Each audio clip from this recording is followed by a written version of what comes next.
fine cricket from Robert Croft.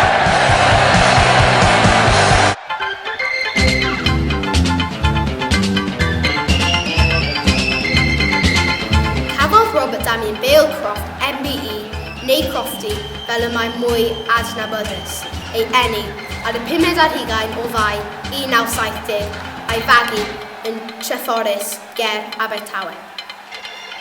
Robert Damien Bale Croft, MBE, or most know him as Crofty, was born on the 25th of May 1970 and brought him up in Treforys, Swansea.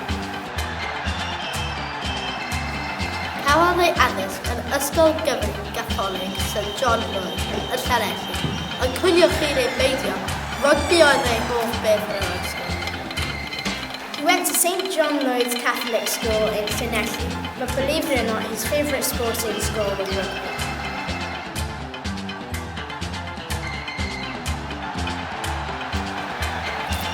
Cafodd ei ddenu at cricket trwy weld hysbysefyd y Papur Newydd Lleol, yn gofyn i aelodau newydd ddod i mi o Swansea Juniors.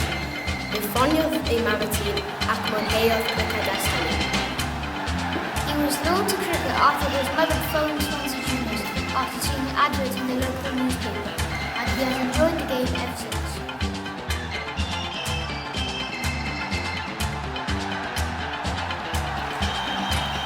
He started playing for Glamorgan in 1989, and in 23 years he successfully took 1,168 wickets and over 10,000 runs.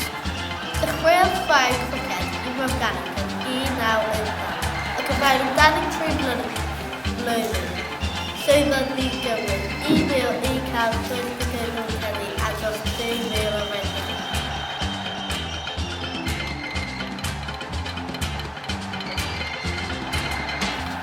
Roedd Crofty ddim ond yn chwarae mor ganog. Yn 1996, dechreuodd chwarae i Loegr a chwarae dros 70 gêm ac sgorio dros 700 chweddiadau gan gynnwys ODI ac Test matches. He wasn't just a Glamorgan player. Crofty also played for the English team in 1996 and played over 70 matches and successfully scored 766 runs, including ODI and Test matches.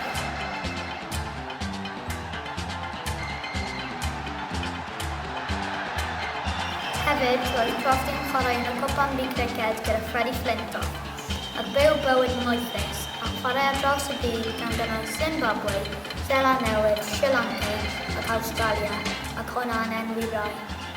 Crofty also played in the Cricket World Cup alongside Freddie Flintoff and lived a luxurious life, played all over the world, Zimbabwe, New Zealand, Sri Lanka and Australia, and that's just to name a few.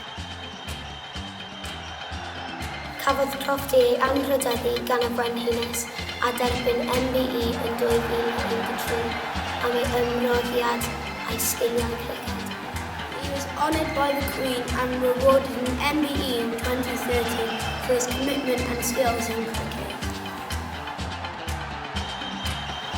Fe oedd y Cymro cyntaf i sgorio 10,000 o hediadau a chymryd dros 1,000 o wicedi yn criced dosbarth cyntaf.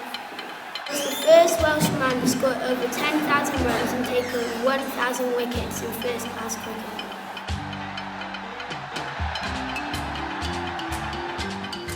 Cafodd Crofty ei hat-trick cyntaf yn Awst 2010 yn erbyn Gloucester i ennill y gêm i Morgana, hefyd y ffrwychwr cyntaf yn hanes Morgana i cael hat-trick mewn 46 o flynyddoedd.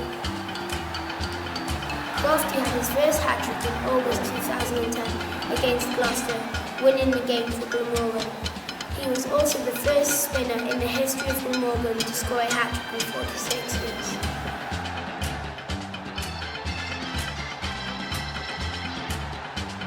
Mae Crofty wedi derbyn amrywiaeth o glod yn ystod ei yrfa. Crofty has received a variety of praise throughout his career. Glamorgan Player of the Year in 1996, 2003, 2004 and 2006.